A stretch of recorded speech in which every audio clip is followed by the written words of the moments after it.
19 വായനാദിനം. മലയാളിയെ വേണ്ട, എനിക്ക് പകരം ഒരു പുസ്തകം തന്നാൽ മതി. നിങ്ങൾ ആരെങ്കിലും ഈ വാക്ക് കേട്ടിട്ട് എവിടെയെങ്കിലും? ഞാൻ ഒന്നുകൂടെ റിപ്പീറ്റ് ചെയ്യാതെ. വേണ്ട, എനിക്ക് പകരം ഒരു പുസ്തകം തന്നാൽ മതി.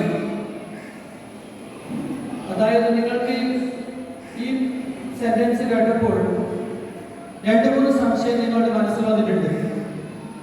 എന്തിന് പകരം? ആരോട് പറഞ്ഞു?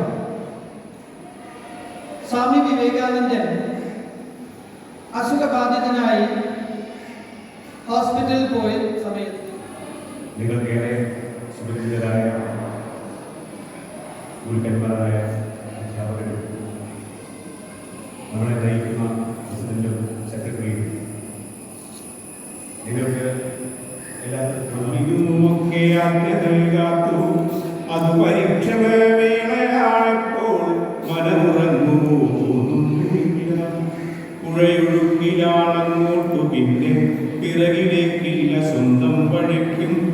അതിന് മോഹമില്ലാത്തതല്ല സ്വയം ഒഴുക്കുവാനുള്ളൊരു കീടാനും വലവനിപ്പവർ വാഹനപ്പാച്ചി. I stand on pledge with full faith of my ability to grow through reading and discussions. I pledge to promote the development of my country Bharat through judicious reading of books as well as digital reading and through right action.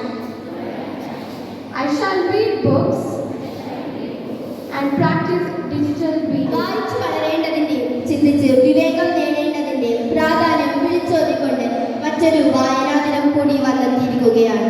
PN Panicker എന്ന വായനാ ആചാര്യൻ കിലോമീറ്ററുകളോളം കാൽനടയെ സഞ്ചരിച്ച് കേരളത്തിൽ ഗ്രന്ഥശാലകൾ സജീവമാക്കുകയും അതുവഴി പ്രബുദ്ധ കേരളം സൃഷ്ടിക്കുകയും ചെയ്തു. അദ്ദേഹത്തിന്റെ ചരമദിനമായ ജൂൺ 19 നാം വായനാ ദിനമായും തുടർന്നുള്ള ആഴ്ച വായനാ വാരമായും കൊണ്ടാടുന്നു.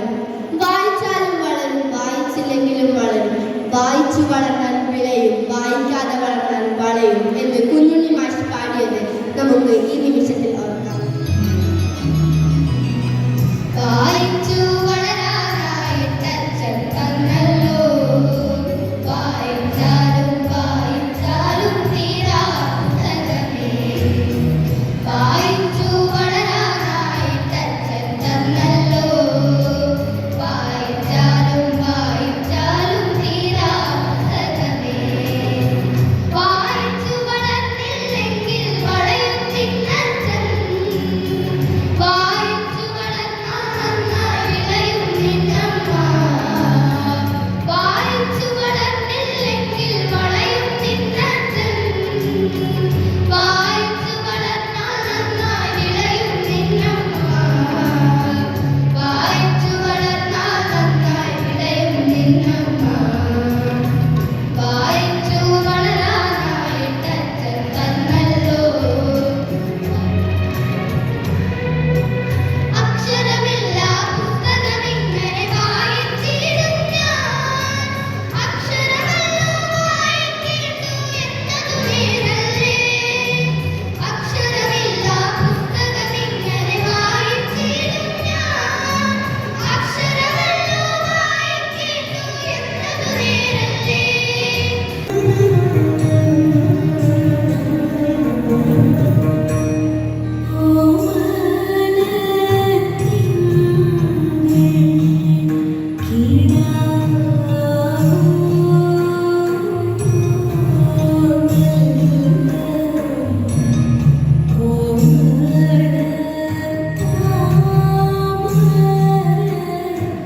Oh